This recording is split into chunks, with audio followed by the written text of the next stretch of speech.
Welcome to news Adda. Municipal ఎన్నికల్లో కాంగ్రెస్ ఏకగ్రీవ బోని 3 చోట్ల హస్తం హవా. తెలంగాణ మున్సిపల్ ఎన్నికల నగారం మోగిన వేళ అధికార కాంగ్రెస్ పార్టీ అప్పుడే తన ఖాతాను తెరిచింది. రాష్ట్రంలోని 3 కీలక ప్రాంతాల్లో కాంగ్రెస్ అభ్యర్థులు ఏకగ్రీవంగా ఎన్నికయ్యే మార్గం సుగమమైంది. మెదక్ మున్సిపాలిటీతో పాటు రామగుండం, పాలమూరు కార్పొరేషన్లలో కాంగ్రెస్ బోని కొట్టింది. మెదక్ మున్సిపాలిటీలోని 32వ వార్డులో కాంగ్రెస్ అభ్యర్థి గోదల మానస సాయిరం ఏకగ్రీవంగా ఎన్నిక కానున్నారు. విశేషం ఏమిటంటే ఆమె గత ఎన్నికల్లోనూ ఇదే వార్డు నుంచి ఏకగ్రీవంగా ఎన్నికయ్యారు.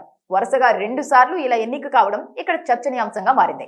ప్రత్యర్థులుగా ఉన్న అప్తాలక్ష్మి, బీఆర్ఎస్ అభ్యర్థి జ్యోతి తమ నామినేషన్లను ఉపసంహరించుకోవడంతో మానస విజయం ఖాయమైంది. పెద్దపల్లి జిల్లా రామగుండం నగరపాలక సంస్థ 1వ డివిజన్లో కాంగ్రెస్ అభ్యర్థి మడిపల్లి విజయ ఎన్నిక ఏకగ్రీవం కానుంది. అయితే ఇక్కడ రాజకీయ రచ్చ మొదలైంది. కాంగ్రెస్ నాయకులు తమను బెదిరించి నామినేషన్లు విత్డ్రా చేయించారని బీజేపీ అభ్యర్థి రీమా బిశ్వాస్ ఆరోపించారు. తన భర్తపై తప్పుడు కేసులు పెడతామని పోలీసులు బెదిరించారని ఆమె అదనపు డీసీపీకి ఫిర్యాదు చేయడం గమనార్హం. మహబూబ్ నగర్ కార్పొరేషన్ 58వ డివిజన్ నుంచి కాంగ్రెస్ అభ్యర్థి రమాదేవి ఎన్నిక లాంఛనమైంది. బీజేపీ అభ్యర్థి నామినేషన్ ఉపసంహరించుకోవడంతో ఇక్కడ కూడా హస్తం పార్టీ జెండా ఎగిరింది. తెలంగాణ వ్యాప్తంగా 116 మున్సిపాలిటీలు, 7 కార్పొరేషన్లకు జరుగుతున్న ఈ ఎన్నికల్లో నేడు నామినేషన్ల ఉపసంహరణకు చివరి రోజు. సాయంత్రం కల్లా రాష్ట్ర వ్యాప్తంగా మరిన్ని ఏకగ్రీవాలు వచ్చే అవకాశం ఉందని రాజకీయ వర్గాలు భావిస్తున్నాయి. ఫిబ్రవరి 11న పోలింగ్ జరగనుండగా 13న ఫలితాలు వెల్లడి కానున్నాయి.